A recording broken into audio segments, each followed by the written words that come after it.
15 years into my nursing career, I was diagnosed with MS. It really changed my life. So I was so glad that I had that love of music because I was able to fall back on that and do the thing that I really loved. It was almost a blessing in disguise that I got MS because I couldn't continue the physicality of being a nurse. So I was real happy just to have music as my side hustle that kind of became my front hustle then.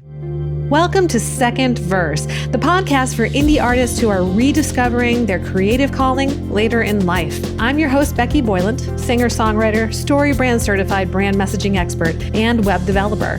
If you've ever felt like your music dreams had to be put on hold for real life, you're not alone. That's what this show is about. Real stories of creative comebacks, second acts, and what it takes to return to the art you love. If you caught episode 5, you heard me share my own story of my music journey, from early passion to decades now in ministry, to new musical adventures and challenges alike.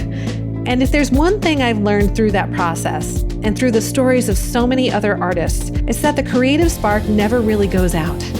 It might get buried, paused, or redirected, but it's always there, waiting for the right moment. And that's what I love so much about having these inspiring conversations with Second Verse guests. It's so powerful for those still aspiring, and even for those fighting doubts in the middle of their journey, to shine a spotlight on the unexpected, non-traditional, and, wonderfully human paths that artists walk, and showing that it's never too late to return to your art.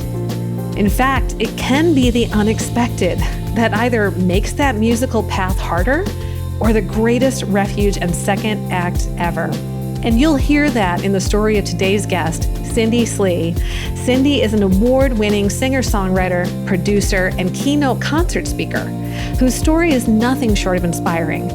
Cindy's musical roots go back to childhood, but her journey took a different path when she followed her family's urging to put music aside and become a nurse. She built a great career in the neonatal unit until a diagnosis of multiple sclerosis changed everything. What could have ended her creative story instead became the start of a new one. Cindy didn't just return to music, she leveled up. She learned to produce from home, got funk tracks placed with Warner Chappell Music, and is now writing music for sync and sports promos. But perhaps the most moving part of her story is what she's doing next, using her story and songs to inspire others through Keynote concerts. She's proof that the obstacles we face don't have to stop us. They can shape us into exactly who we were meant to become. Let's dive into Cindy Slee's Second Verse. Welcome, Cindy. I am so glad to have you on the podcast. Thanks, Becky. It's great to be here. You were drawn to music from a very early age. So can you talk about that? Yeah, the earliest that I can recall being drawn to music was when I was in kindergarten. I had to rush home from kindergarten to have my lunch so I could plop myself down in front of the old black and white TV back then and watch this flamboyant keyboard player called Liberace. I was just fascinated by how he tickled those ivories, and it was surprising that, later on in life, I didn't learn how to play piano. I actually learned how to play guitar. I think that was when I was about 11 or 12, when the Beatles came to town. And that just changed my whole trajectory as far as what instrument I wanted to learn. I can imagine. I had a similar reaction to guitar when I started playing guitar. There was nothing else like it. I'd played trumpet before that, which I still love and have an affection for. But yeah, there was just nothing like guitar. Yeah. I had a similar experience too in kindergarten, coming home and singing "The Sun Will Come Out Tomorrow" from Annie. And my family just loved that until I kept going. And they wanted me to just take a break from that song. But but that's so exciting. And so it sounded like your family was really into music and you got a lot of inspiration that way too. Yeah, my mother was quite the influencer as far as my musical taste went because whenever she was home from her job, she was always cleaning. So I call her my influencer because when she was cleaning, she always had music playing on the record player or the radio, and she introduced me to the likes of let's see, Hank Williams, Dolly Parton, Loretta Lynn, Andy Williams, and some guy named Boots Randolph that later I learned why she was in love with this guy who played saxophone, because it wasn't until she was probably in her late 70s that she told me that she played saxophone in her high school marching band. And I'm like, Mom, how come I'm just finding this out? And why didn't I ever get to hear you play? Especially when she knew how much I was into music. And she just looked at me and said, because I hated it. And I couldn't imagine that. Somebody hating the instrument that they learned. Yeah, no kidding. That's so funny. Yeah, it sounded like she still liked to listen to it. Oh, she loved listening to music. Yeah. That's so funny. So even though they exposed you to all this wonderful music and certainly were supportive, it didn't sound like that was something that they thought you should pursue as a career. No. They thought that I should get a real job. One that would actually, pay a good wage. So they encouraged me very adamantly. So right out of high school, I went to nursing school. That's a long story, but eventually I did graduate and passed my state boards and became the nurse that they always wanted me to be. And guess what? It did pay well. But the thing is, I'd say about 15 years into my nursing career, I was diagnosed with MS. So it really changed my life. So I was so glad that I had that love of music, because I was able to fall back on that and really do the thing that I really loved. It was almost a blessing in disguise that I got MS, because I couldn't continue the physicality of being a nurse. And I worked in the neonatal unit at our Toledo hospital, and it was a lot. It was physical. I mean, you had to be on your feet all the time. Eventually, I just let that career go. So I was real happy just to have music as my side hustle that kind of became my front hustle then. Absolutely. And that's really just so profound, because so many times when there's such a huge obstacle or trauma or, this thing that has now completely changed the trajectory of your life, and it's so difficult a lot of times to figure out, what do I do next? It's so amazing that your reaction was, hey, I'm going back to music. Mm-hmm. Yeah. Now, believe me, even as I was doing my nursing career, I had a band and we would do music on the weekends. So I was pretty good at what my side hustle was at the time. So that was another blessing. Because you already had that draw of, well, I'm already doing this thing. And so maybe now this can be the focus. That's really, really awesome. So what were your first steps to make that your front hustle?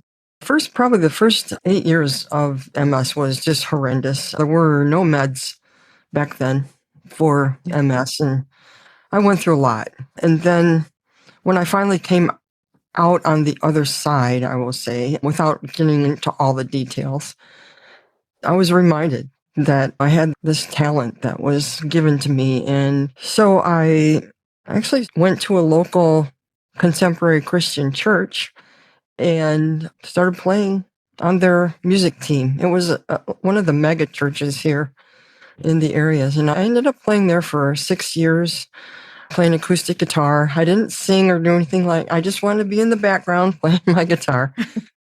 And I always feel like people have been put in my path to help me realize my potential outside of nursing. And because I went to this church, I met a woman who we formed a gospel group outside of church. In that gospel group, I met a bass player, upright bass player, who eventually became a duo, and we did original music and cover tunes like contemporary. I can't think of the word. Classic rock. Back then it wasn't classic, but it's classic now. That's true. That is true. Yeah. So that's been my progression. And eventually, when COVID hit, I just really took that opportunity of all my free time, all the free time that all of us had all of a sudden, to learn more about my trade, my job now as a musician. I learned from Chris Bradley out in LA how to produce like a boss. And with her teachings, I was able to set up my own home studio and start recording my own compositions here instead of spending thousands of dollars somewhere else. And at the same time, that same year, I signed up for Gabriel and Adassa's production music masterclass, and I just recently graduated. They helped me learn how to compose music for ads and promo, and I've actually been successful at that and getting music into Warner Chappell and Sky Urbano and their amphibious zoo library. That's awesome. I love the pathway. And I think that that's something that is so important for independent artists to recognize, that as you just meet people and make connections and make relationships, to follow those paths, and also just to be really cool to be around, because obviously you are. And that's why you've been able to connect with these other folks and be able to play everything from Christian music and worship music and gospel music and classic rock. And that's just so beautiful. And then to take that step to reach out to really great mentors that, of course, we both know, who have been just a tremendous blessing. Yes, absolutely. We'll be back with more after the break. Second Verse is sponsored by Attitude Creativity. Many indie music artists don't have a website that grows their audience and reflects who they are, so they get lost in the noise of streaming. Marketing and brand messaging with Attitude Creativity helps boost your brand and build a site that hits all the right notes. You want to be an artist who stands out from the crowd, and to do that, you need your music to be heard. If your website doesn't reflect who you are or make an impact, you feel like a singer who's been handed a pair of drumsticks instead of a mic. You deserve a website and brand messaging you can be proud of, and that doesn't take time away from your music. As an artist like you, I understand how overwhelming websites and marketing can be. And that's why, putting on my other creative hat, I put my decades of marketing and development experience to work for you. You'll no longer have to apologize for your website. You'll look and feel like a professional with a custom story branded website you can be proud of. And right now, you can get a head start with my free downloadable EPK blueprint and start building your electronic press kit to promote your music. Head to attitudecreativity.com/blueprint to get your copy. That's Attitude, ATTITUDE, creativity.com/blueprint. Really, another blessing in disguise for me was the fact that COVID locked down the whole world.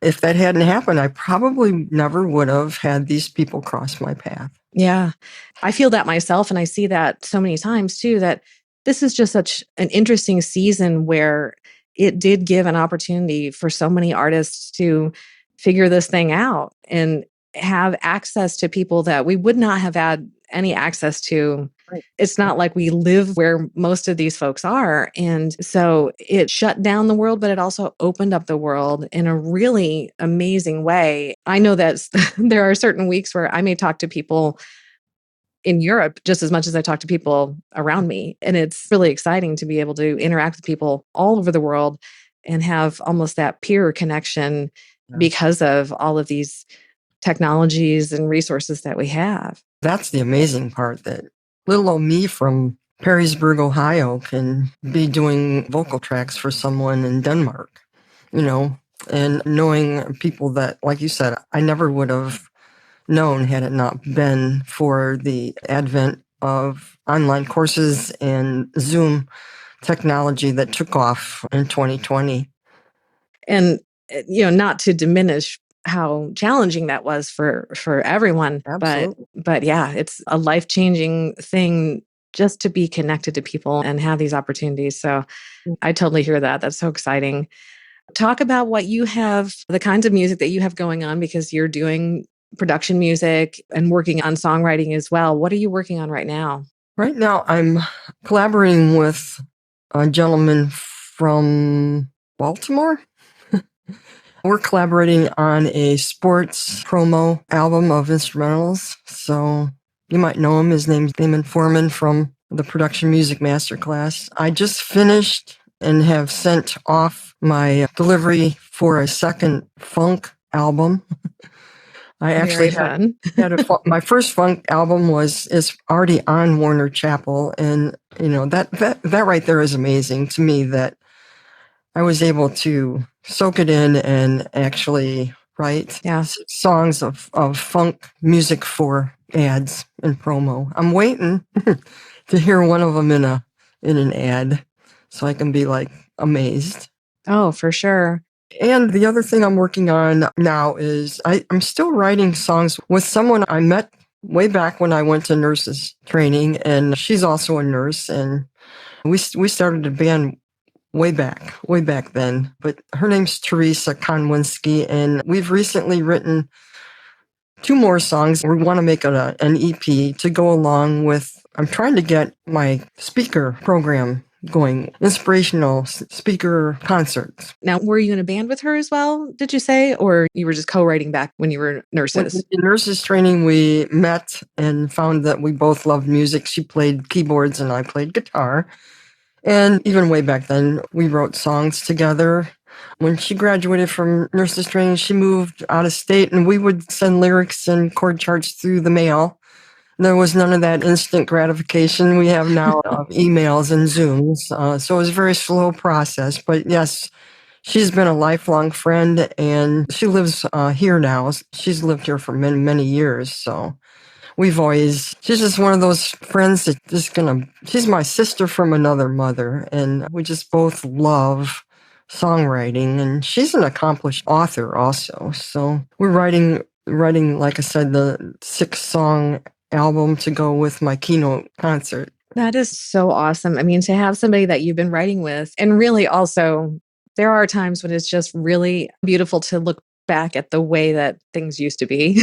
Mm-hmm. There's not just a nostalgia, but also a beauty in that, and that you've had this friendship that has lasted through so much change, so much transformation, so many other people that you've met in the industry, and to have this not only amazing true blue friend, but true blue collaborator. Right. And that's just so exciting. I want to mention that when I was very, very ill with MS, she wrote me a beautiful song called Don't Give Up.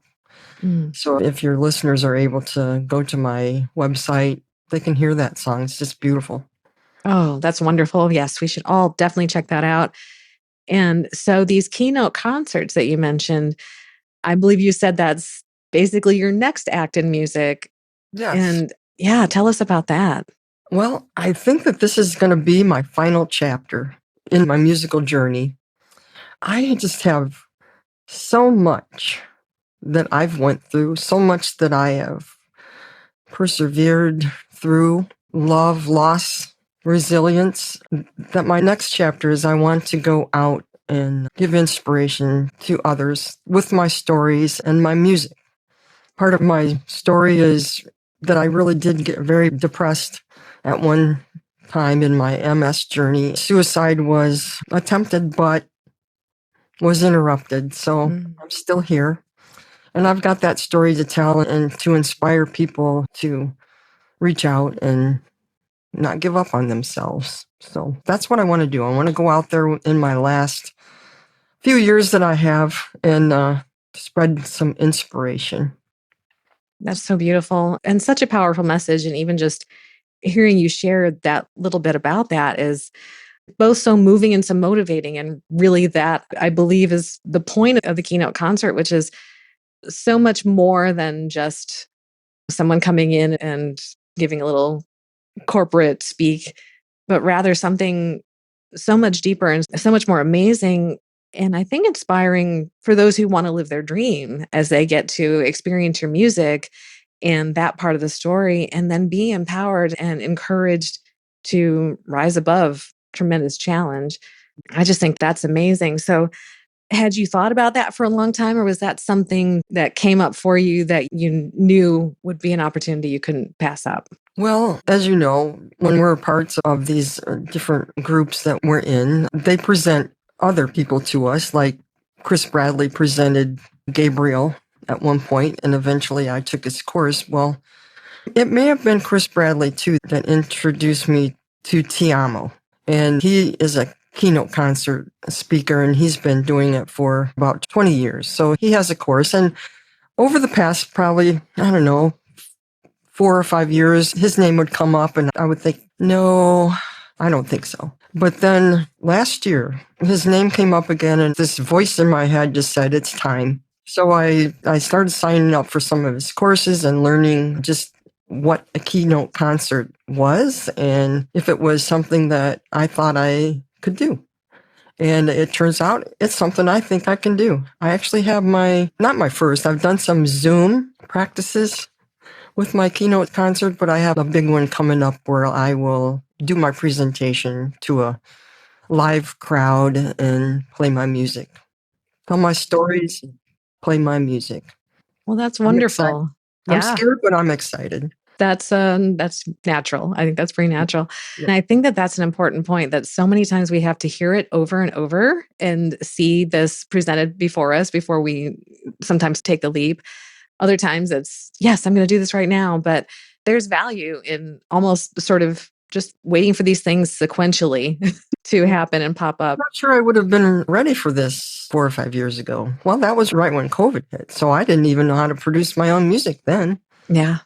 So, yeah, like you said, it all happens in the order it should happen. Yes, absolutely. It's a natural progression and sometimes it's a supernatural progression.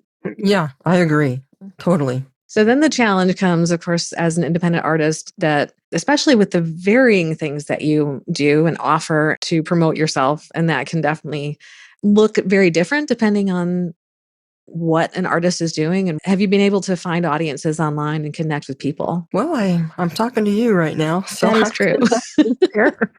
I guess, yeah, with the advent of online courses and Zoom, I have just met so many wonderful people that have inspired me personally and encouraged me personally. And I'm just blessed.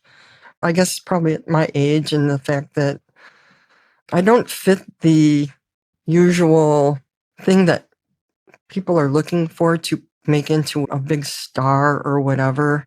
I try to put my music out there for people to hear and, perhaps somebody else would want to record the songs. That would be my goal at this point. I'm not really up for, going out with a huge band and performing anymore. It's just physically not what I can or want to do anymore. I've been there, done that. So promoting as far as my keynote concerts go, I'm learning. I have my music site and I have a fan base there. So a lot of the support that I'm getting for my very first live keynote concert here in my hometown is going to be people that have followed me for a long time and still come out. I do still perform at a local restaurant once a month. So they've been very faithful of coming out and supporting me that way. And now they're supporting me in my new endeavors too. And I just love them for that. That's so beautiful. And it's that community, those relationships, that can be a hard thing or it can feel like a difficult thing to foster online because there's just so many people out there and there are so many people who are putting out their music every day. But the amazing thing that as you grow this venture, which is going to be so powerful in encouraging people and building around that, other opportunities and other places to speak, and then this natural progression of a growing audience, which will just be incredible. That sense of community and people feeling seen and finding themselves in your story is a really powerful way that within your website and your various online assets that you can communicate that you're there to guide them as they're going through their story, they're going through their journey. Yeah. And so they can see you guiding them and connect with you. And that's a very powerful thing. Yeah. The wonderful part about the keynote concert aspect is that I will apply for seminars and associations and conferences where they will already have a built-in audience for me. Yeah. So when I show up and I give my keynote concert and hopefully the conference event planner gives everyone my CD of music, that right there is a gold mine. as far as increasing fan base and knowing more people and connecting that way. Yeah. And I imagine there are a lot of artists who have never heard of this opportunity and some of these varying things. And even when it comes to production music and sync and some of these opportunities that may not be on the radar yet of someone who's thinking, well, I love music. I wonder if this is something that I can do. Hopefully, this is an encouragement to them that there are lots of different ways to be able to use your music and follow your dream and make your passion your front hustle. Yes, absolutely. I am very passionate about getting this next chapter out there for people to read. That is so exciting. I'm so excited for you. I think that's going to be amazing. Thank you. I'll keep you posted. Oh, definitely, definitely. Because, we're just getting a little bit of your story right now. And there's just so much that I just can't wait to hear more of. So I'm just so confident that there are so many people who are going to be really empowered and moved by what you're sharing. And I was wondering, what would be your advice for somebody who is finding themselves in a time when they have to make a change and they didn't plan on that, but they've always loved music? First of all, I would say become aware of everything around you.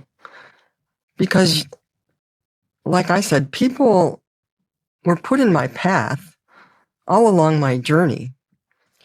So I could have ignored what was happening around me, but I just decided, oh, well, perhaps I'll try this.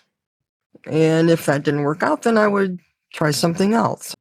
Be aware that even though things are not going your way right now, that doesn't mean they're going to stay that way.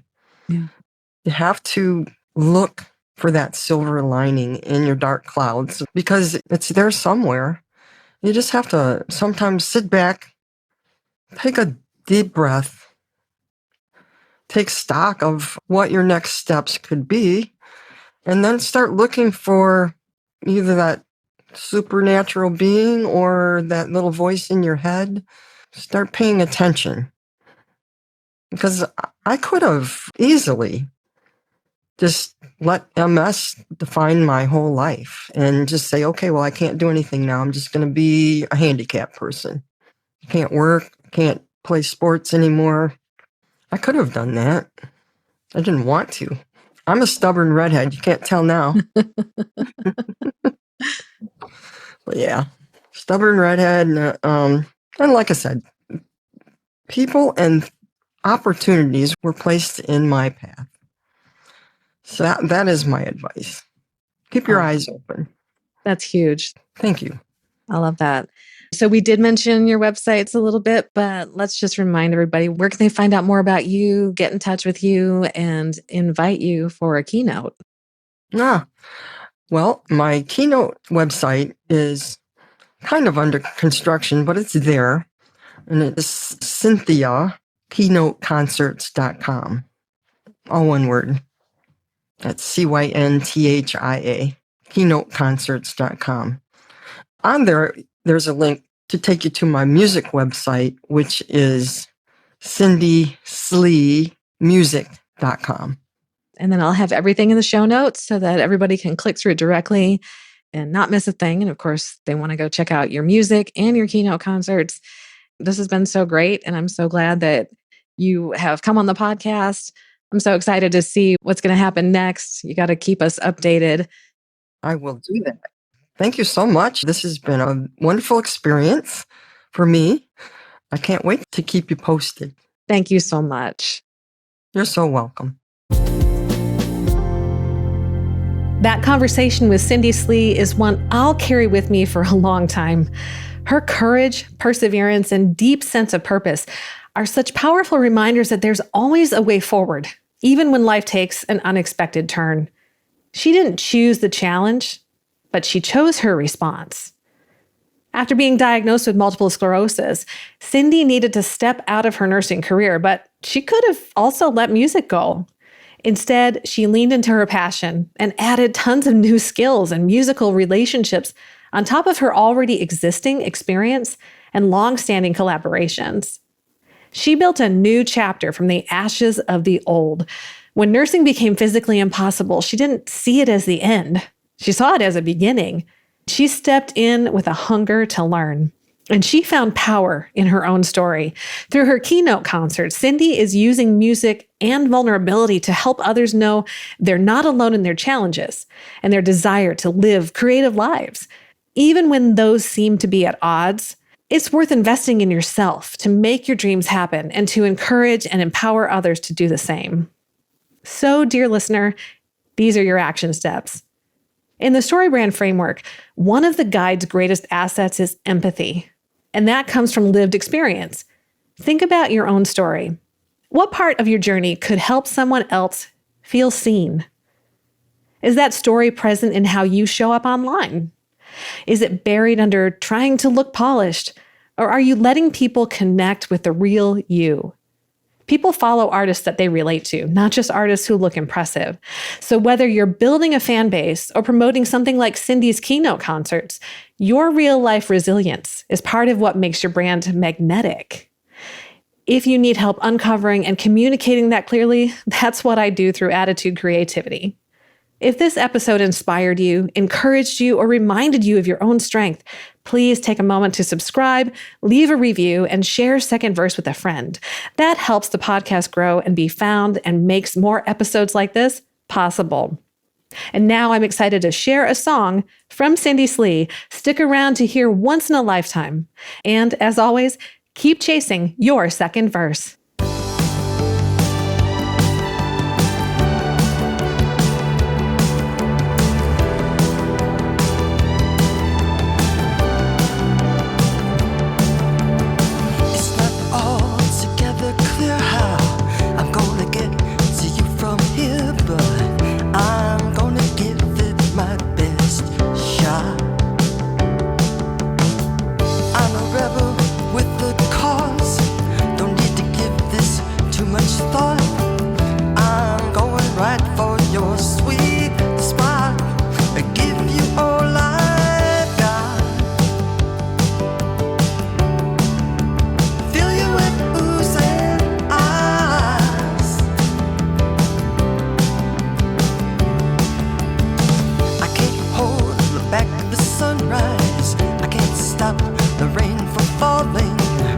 But I can give you all my love.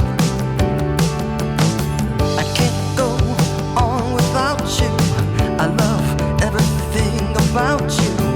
I wanna give you a new high. I give you butterflies.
Give this love a chance.